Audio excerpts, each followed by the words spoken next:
Pemerintah daerah Lombok Utara menggelar musyawarah perencanaan dan pembangunan atau musrenbang yang melibatkan warga lanjut usia dan disabilitas. Kegiatan yang dilangsungkan Selasa 19 Maret 2019 bertempat di Hotel Medana by Marina dihadiri oleh Bupati KLU Haji Najmul Ahyar, Wakil Gubernur NTB Hajah Siti Rohmi Jalilah hingga sejumlah pimpinan organisasi perangkat daerah serta NGO. Dalam musrenbang yang digelar itu, Pemda mengikut sertakan keberpihakan perempuan dan anak, pemuda, pelajar, dan juga mahasiswa. Hal ini bertujuan guna membedah berbagai persoalan yang tengah dihadapi kabupaten termuda di NTB tersebut guna dicarikan solusinya secara bersama. Maka tak ayal, Badan Pembangunan dan Perencanaan atau Bapeda Lombok Utara sebagai leading sektor kegiatan mengundang berbagai NGO. Musrenbang ini bagian yang tidak terpisahkan dari Musrenbang Reguler Rencana Kerja Pembangunan Daerah atau RKPD tahun 2020 Lombok Utara yang akan dilaksanakan pada tanggal 28 Maret 2019 mendatang. Sangat penting untuk bisa merumuskan rencana dan solusi bagi berbagai isu krusial terkait konteks pembahasan tersebut. Dengan harapan nantinya melalui saran dan masukan masyarakat, Pemkab Lombok Utara dapat mengakomodir kebutuhan mereka melalui suatu kebijakan yang tepat.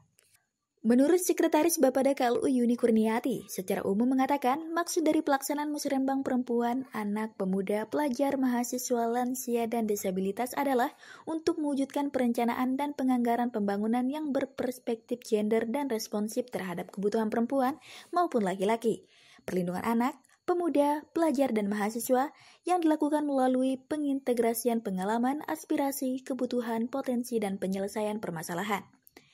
Hal tersebut karena melihat sejumlah persoalan yang tengah dihadapi dan dicarikan jalan keluar yaitu perihal indeks pembangunan gender KLU masih terendah di NTB. Meskipun terjadi peningkatan dari 84,01% di tahun 2015 menjadi 85,34% di tahun 2017, sementara IPG NTB adalah 90,36%. Kemudian perempuan Lombok Utara tertinggal dari sisi pendidikan dan ekonomi, sementara usia harapan hidup perempuan lebih panjang 68,06 tahun dibandingkan dengan laki-laki 64,17 tahun. Ia juga melihat dari persentase kemiskinan masih tinggi yakni 28,83% pada Maret 2018 sebelum gempa.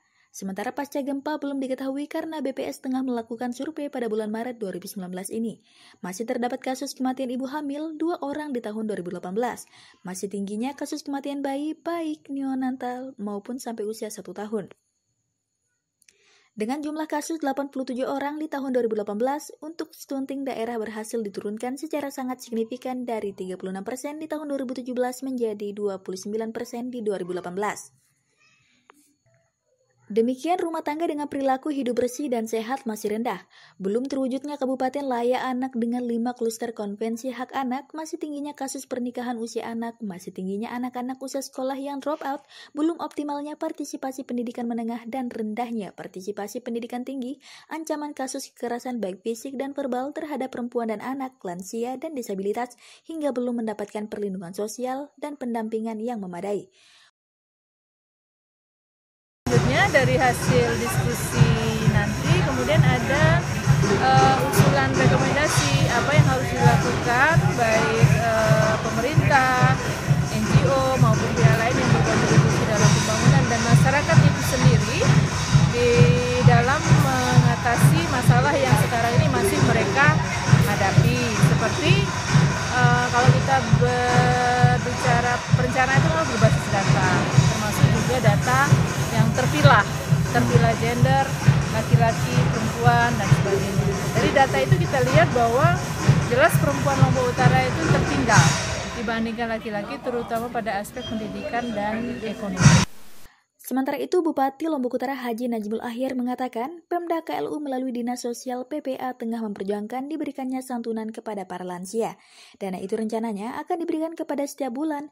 Hal ini sebagai bentuk perhatian khusus manakala karena sakit dan lainnya. Dari sisi pendidikan, warga disabilitas lanjut Najmul, pemerintah akan kembali memaksimalkan fungsi SLB yang sudah terbangun di Kecamatan Tanjung, meski sejatinya hal itu merupakan tugas Provinsi NTB. Namun Pemda KLU akan coba mencari warga penyandang disabilitas untuk kemudian disekolahkan di sana. Kita lebih banyak melakukan pembinaan pribadi itu supaya mereka bisa melakukan pekerjaan yang dia bisa hasilkan sendiri. Seperti kemarin menjahit, ya, itu kita adakan pelatihannya. Kemudian juga membuat keterampilan-keterampilan. Kita gabungkan mereka juga dengan UKM, membuat kerajinan-kerajinan. Ya. Bahkan juga ya banyak lah, ya banyak kalau saya sebutkan satu persatu di sini program-program kita untuk difabel selama ini alhamdulillah cukup banyak ya. Tapi sekarang kita ingin formatkan karena tidak bisa kita harus misalnya tidak by design, harus bisa by design lah. Bagaimana difabel ini bisa mendapatkan pelayanan yang lebih maksimal ya, di tahun-tahun yang akan datang.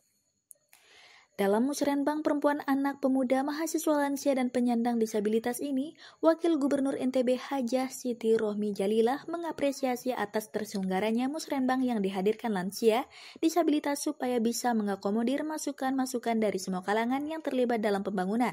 Terlebih apa yang dilakukan oleh Pemda KLU juga selain merupakan hal yang inovatif juga hal yang sangat akomodatif, di mana kegiatan itu sesuai dengan kebutuhan dan sesuai dengan tuntutan. Saya tadi setuju sama Pak Bupati. Saya tidak suka bilang perempuan marginal itu apa itu? Seolah-olah kita ini perempuan ini beda sama laki-laki. Kita nggak beda, kita sama dari sisi profesionalitas. Ya, jadi jangan sampai seolah-olah. Makanya saya selalu berpesan, siapapun perempuan NTB yang berkiprah secara profesional, jangan minta diistimewakan. Jadi harus bisa menunjuk bahwa kita bisa profesional seperti yang lain. Ia menambahkan, dari perjalanan KLU bisa dijadikan tantangan yang luar biasa, di mana pemerintah KLU mulainya dari hal yang kondisinya paling berat di NTB, namun jika Lombok Utara betul-betul konsisten terus-menerus tahun ke tahun konsistensi itu terjaga, maka tidak menutup kemungkinan suatu titik nanti KLU bisa membuktikan dirinya pasti lebih baik dari kabupaten kota lain di NTB.